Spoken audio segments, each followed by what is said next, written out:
Hey, what's up everybody? My name is Ty Stevenson. I'm the Waters Brewer, and today we are going over my experiment number 1, 2, and 3 from the Waters Brewer study, which is an experiment I'm doing with 30 different brewers, all the same recipe, all the same process, and the only thing that's going to be different is the water chemistry.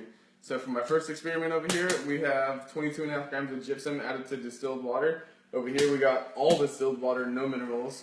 Over here we got all hose water, no minerals. And so the hose water is basically the city that I live in, tap water.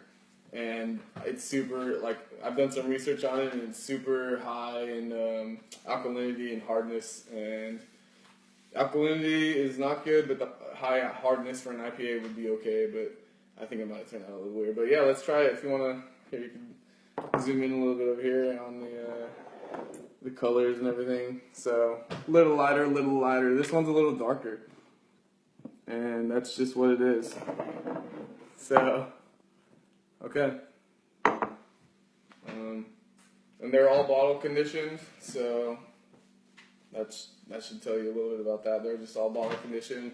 What the recipe is 7.5 pounds of organic 2-row, 1 pound of caramel 20, half pound of carapils, and then at beginning of boil we have 0.8 ounces of nugget. At the 30 minutes into the boil, we have 0.8 ounces of Chinook, 0.4 ounces of Cascade at 45 minutes into the boil, and 0.4 ounces of Cascade at the end of boil, 60 minutes. And that's that. American ale yeast too as well. Boom. And so yeah, this one's 22.5 grams of gypsum, all distilled water, and all hose water. So let's go ahead and try them. I think it could probably use some dry hopping. But I'm not going to change up the recipe now.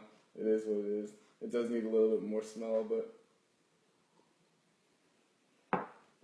it is what it is.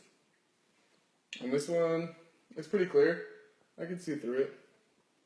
But I think that tastes pretty good. This one's 22.5 grams of gypsum. And it tastes like a basic light session IPA, maybe a little bit more bitter because of those extra grams of gypsum, most likely. For sure, actually.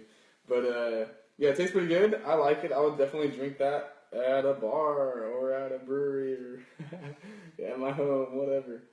And so this one is the all distilled water. And that one just feels a little bit more, like, not much there. It just is.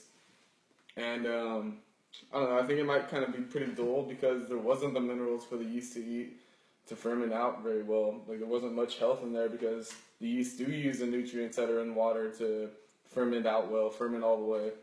And so without those nutrients, it just kind of tastes pretty dull, and I'm surprised it fermented out even as good as it did.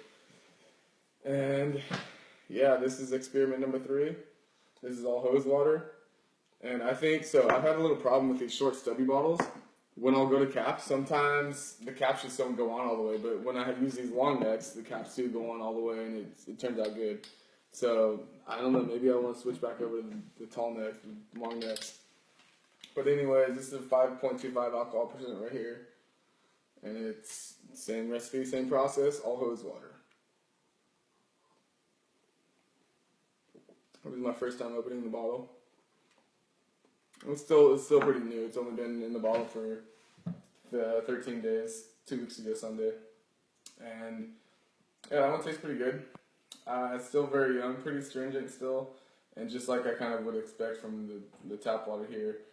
And yeah, so basically out of all 3, what I would choose, I definitely would still choose this first one. It's the most relative to a session IPA that you can get. A little bit more bitter, but some people like it a little bit more bitter. It's still very drinkable.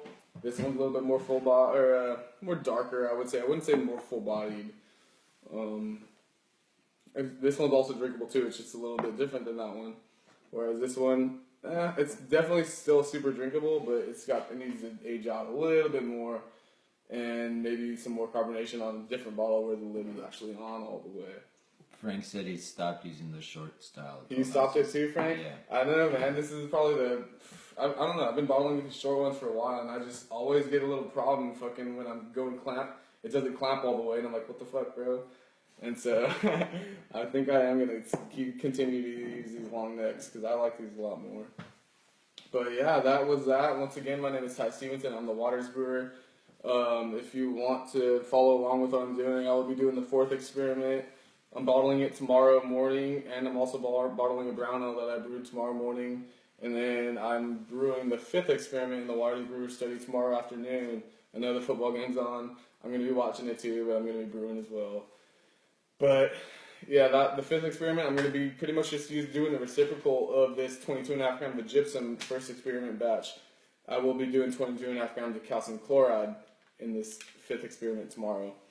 So we will see how that goes. And yeah, thanks again for tuning in. If you want to follow along some more, follow me on Waters Brewer, Instagram, Facebook, and we can do this. And yeah, I'll be going over some of the notes I've been taking on malting in a little bit here.